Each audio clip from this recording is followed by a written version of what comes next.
Well, welcome to the very first in-person recording of House of Content. We are live here in Miami with Sarah Grosz, who heads up influencer marketing at the shoe company Allbirds. Welcome to the show. How's your possible been?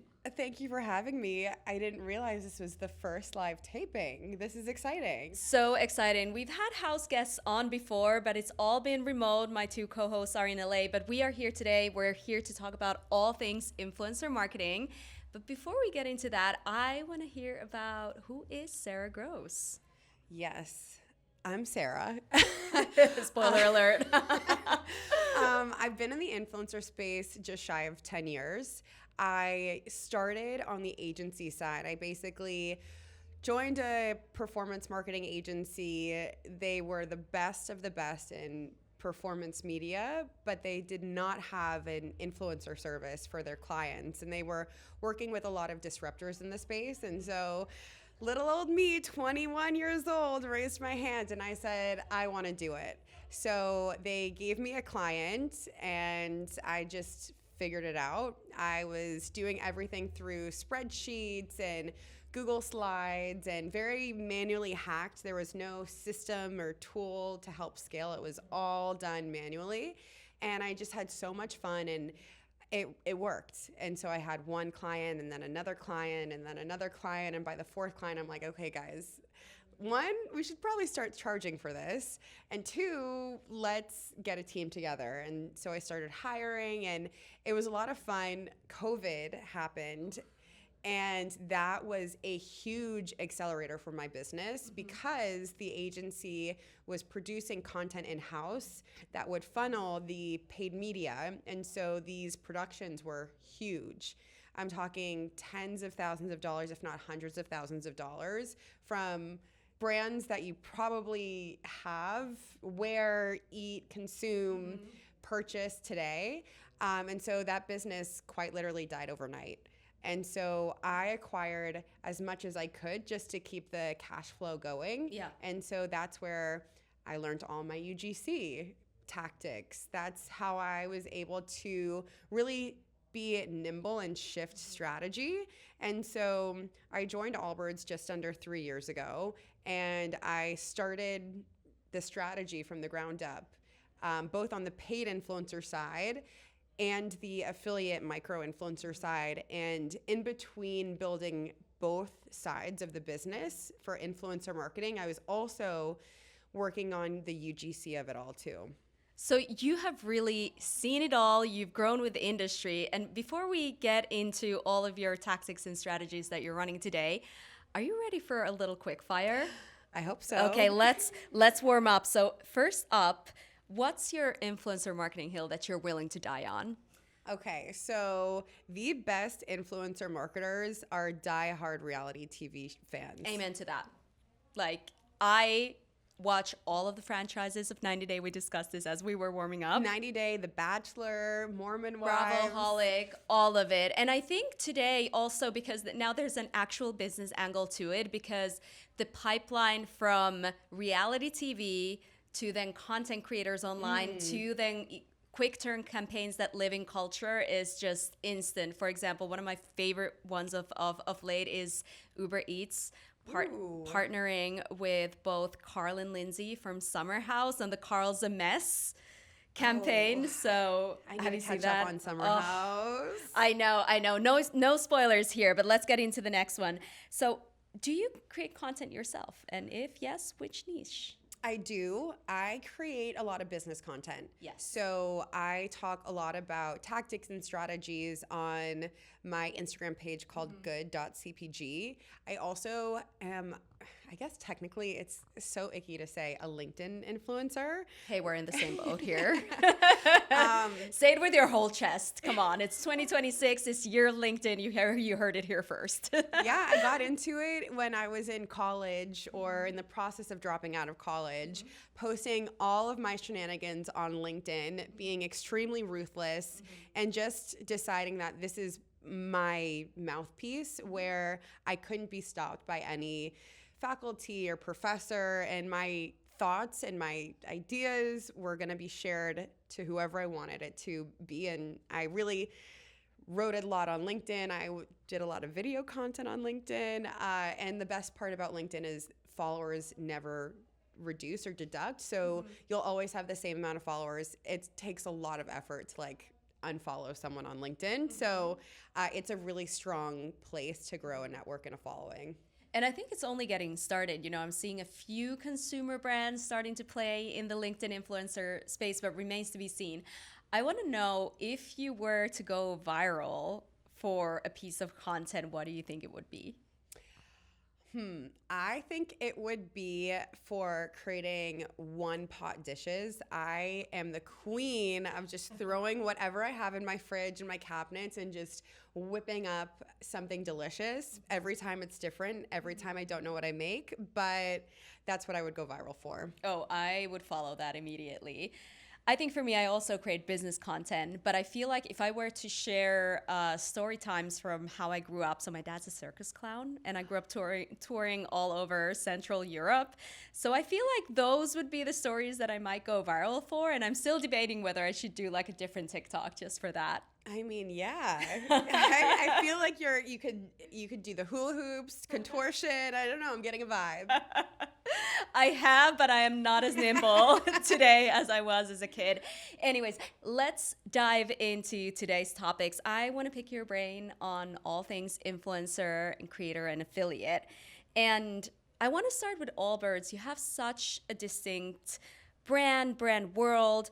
How does that shape with who you work with, both on the influencer side, but also affiliate and content creators there?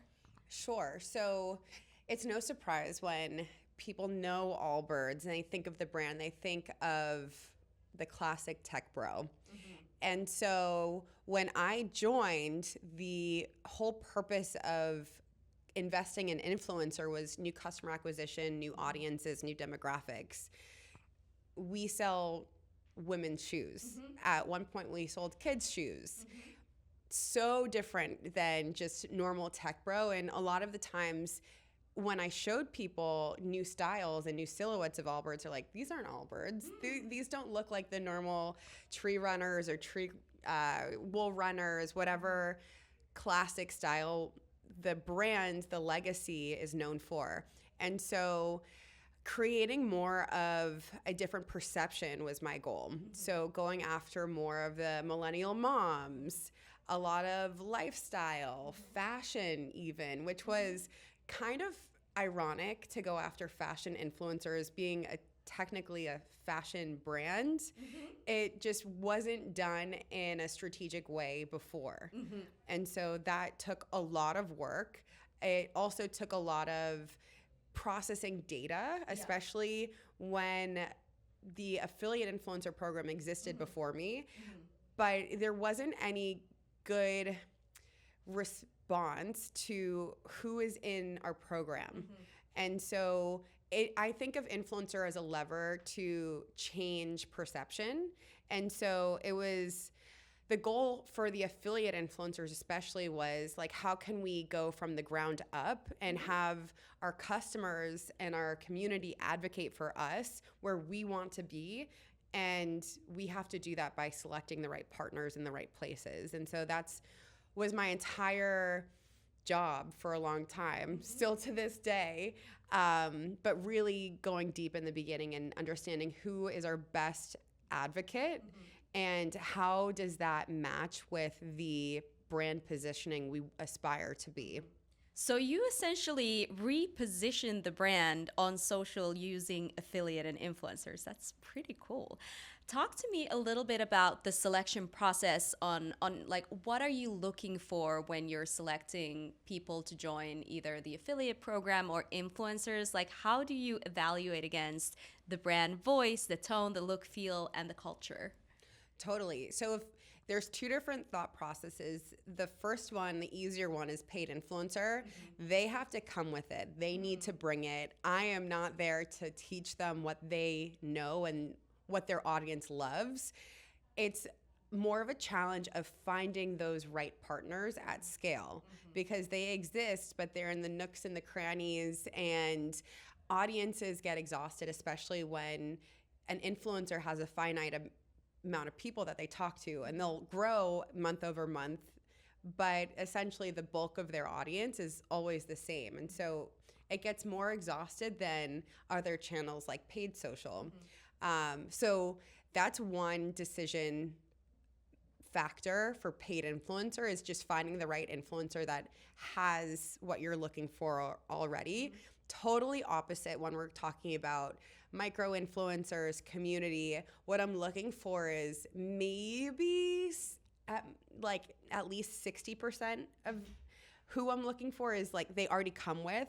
It's like an internal thought of like, ooh, I can teach them the last 40%.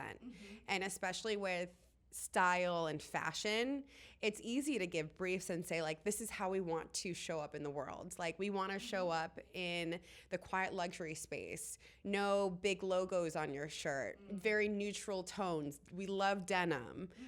So giving some style tips to help them create content that aligns with the aspiration that we want to go.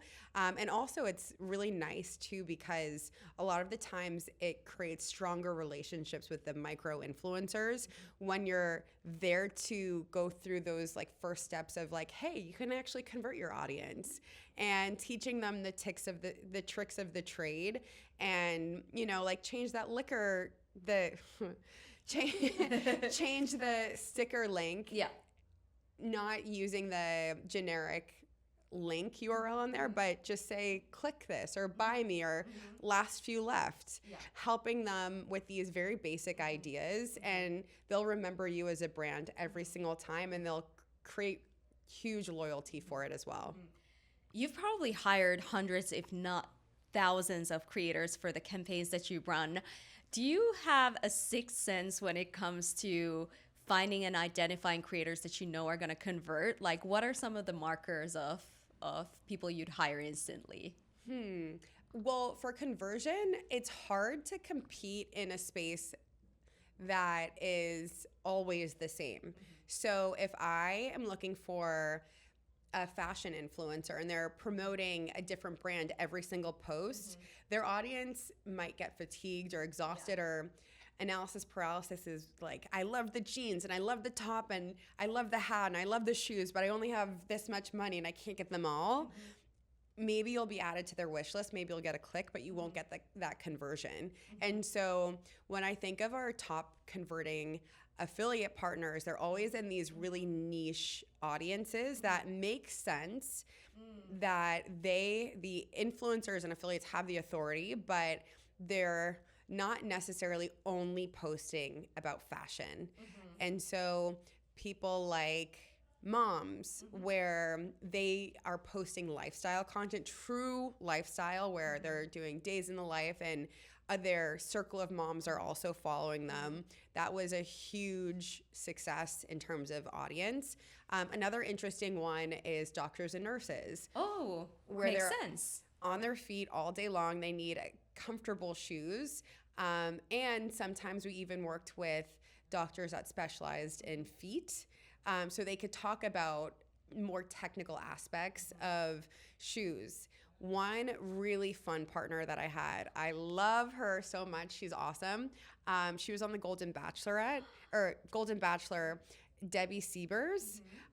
She is a fitness guru. She's grew up doing fitness routines, and so she could like classic aerobics, Jane Fonda. Yes. Oh, I love. And she's amazing. She's so good in front of the camera, but her unique edge is that, one, she was a loyal customer since day one. So I'm like, this makes a lot of sense. But also she was able to talk about the technical aspects of a specific shoe and the toe box, because this is something that she had some challenges in her feet, and she needed a wider toe box, and she had the credibility of being a fitness instructor and a guru. So she was able to really connect with her audience, and her comments were so good. All of her girlfriends were in there hyping her up, and I can only believe that they trust her opinion because she's an expert in the space. Not necessarily fashion, but just enough credibility there that it's believable, and I would buy from her. No, that's a great fit. How about, is there a creator or a niche that you've partnered with that it was really surprising or like really out there that you didn't think the brand would go for, but then it ended up making perfect sense? Yes, I have this one creator that she just created really amazing, high converting content. If you look on her page, most of her content is food. She does a lot of like cooking recipes, and she creates a lot of them are super viral. But I think she just understood the copyright of creating high performing, high converting content that she was able to translate over to selling footwear. And so she does talk about fashion every once in a while. Most of the time it's in her stories. So if I presented her profile to any of my colleagues on my team, they're probably questioning like, why would we partner with her? But I'm telling you, she crushed it every single time. Wow. Do you think you'll be taking that strategy and trying other creators that are maybe in different niches, but occasionally also do content that would extend for Allbirds, like trying to test, like as long as they have that sort of eye for high converting content? Is that a tip you'd give to other influencer marketers? Definitely. And I mean, like, I would recommend just thinking like, who are the true experts?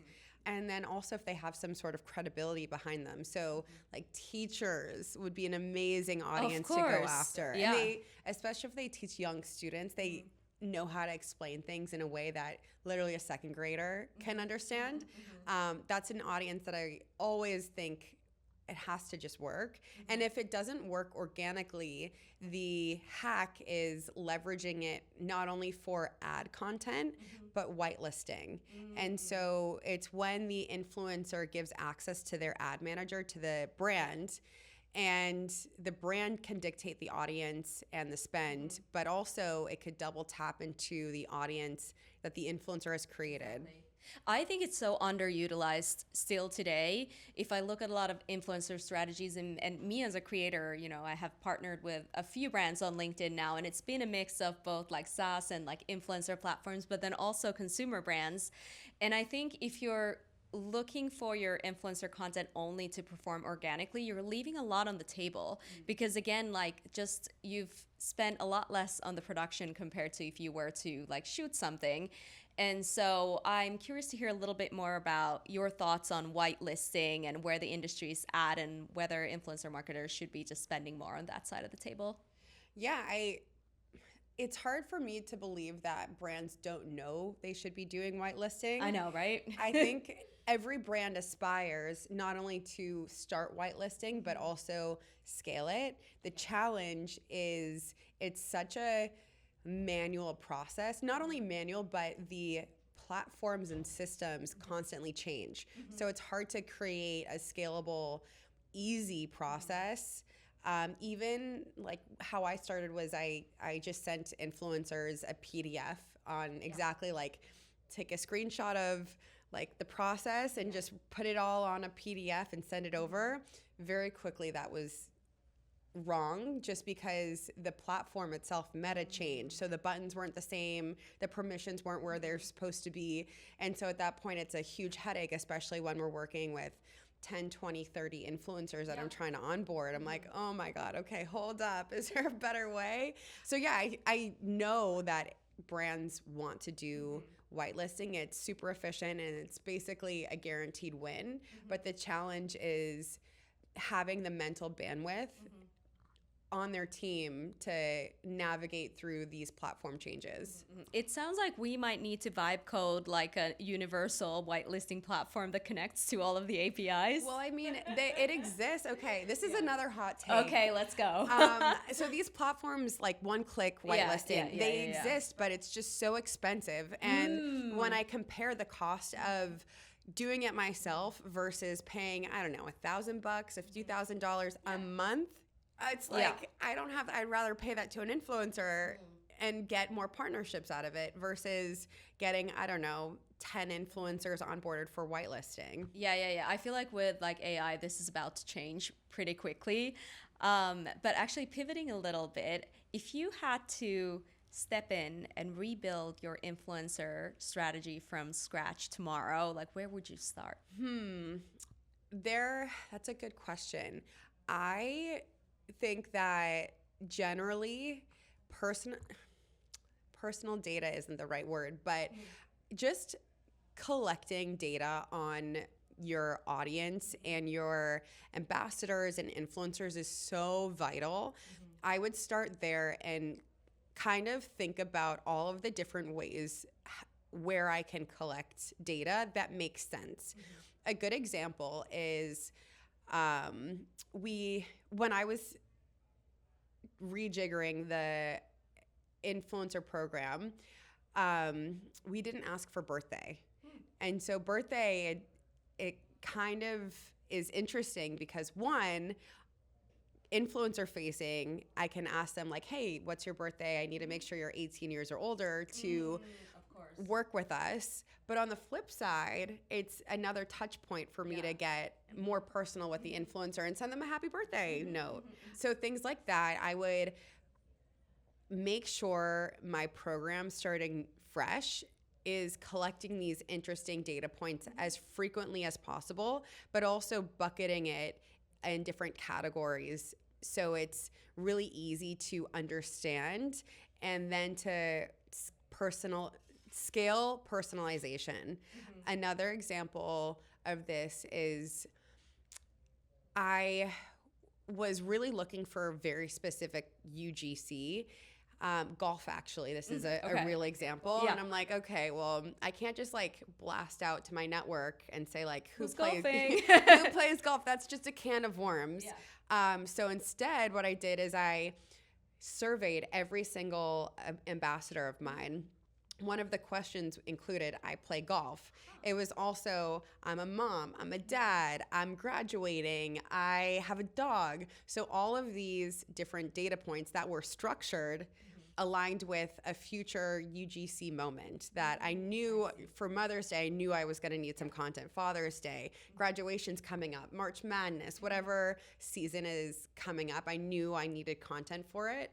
And so in that, I had all of my ambassadors self-select that they play golf, but that also meant that they had all of the golf equipment, and they didn't need to learn how to play golf in order to maybe get a few extra bucks creating content. And so that, just knowing who to reach out to for a specific campaign, so powerful. So I've listened to some of the podcasts that you've done before, and it really sounds like you've built almost like a CRM marketing function to support your affiliate needs. Is that correct? Absolutely. And what other tips would you give marketers in terms of just managing that whole workflow and making sure that you have the information that you need, but that also you're checking in without going crazy, because it can get a lot like? Yeah, I mean, I truly think influencer marketing is CRM 10.0, where I literally create Klaviyo flows for my influencers, more so my ambassadors that are always on, that are being paid in commission.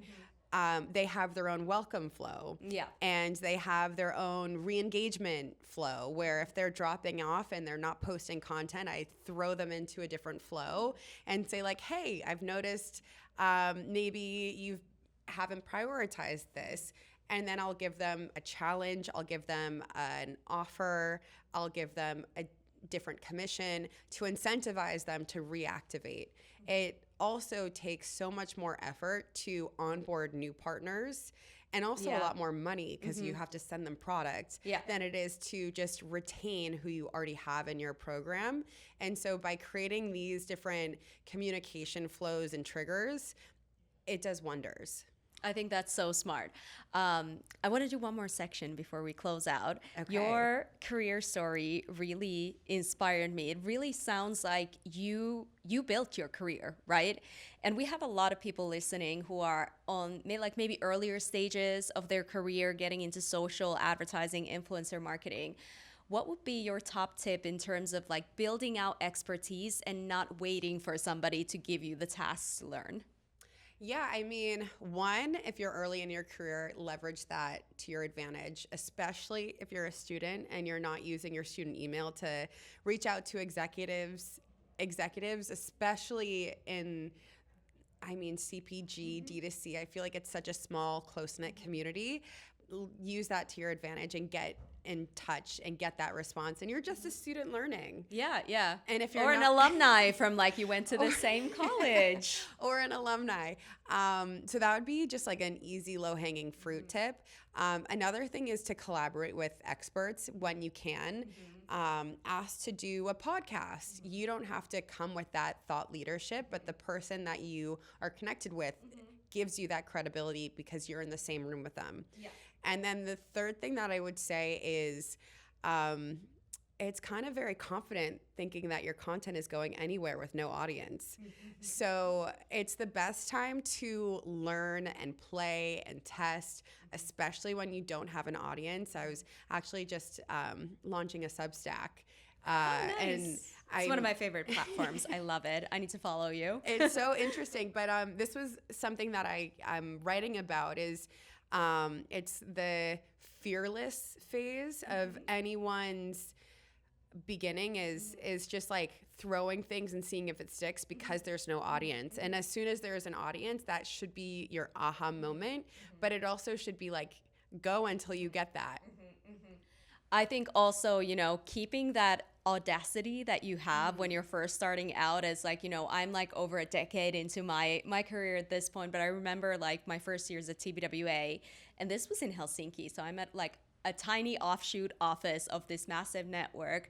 But I thought I had a fantastic idea for the network to promote itself. And so I emailed the president of the whole network. He replied. I love. And I got a meeting in New York. There and so you we go. started working on a project, and I was like 24 at that time. And so like just keep that audacity because awesome. like believing in yourself like gets you far. I think the other thing too is the faster that you can solve problems in your role before somebody asks you to solve them, the quicker you'll grow. Having that initiative is so paramount. And I think a lot of people are waiting for permission to take on tasks and responsibility. And it's kind of like what you did, right? Like just dive head on, raise your hand. And even if you don't know how to do it, we have ChatGPT for that now. So just like figure it out and get it done, right? That's so true. One of my favorite like professional hacks is always work on a personal project that aligns with the company. Yes. So for example, for me, I have all my responsibilities and everyone like weekly reports and this meeting and whatever. I'm doing what I'm expected of, but on the side, I'm working on maybe an extra report that no one knows about. And so when the time comes and like the report is ready and I have some data to show, it shows Drop initiative. the wow factor. Yeah. Like throw a meeting on everyone's calendar. You have something to say, you have something to show, and it really does wonders, and it builds a lot of trust if you're self-efficient and you're the one deciding what you're going to do, not really on your free time, but like your time that is not taken up by just these standard always on meetings. No, I think I might write that one down myself. Sarah, this has been such a great conversation. Where can people find you and follow you and read your Substack? Yes. So I'm on LinkedIn, Sarah Grosz. I also am on Instagram at good.cpg. And my Substack coming to you soon is good.cpg as well. Wonderful. Well, go follow Sarah. And this has been a great conversation. Thank you so much for joining me here at Possible Miami. Thanks for having me.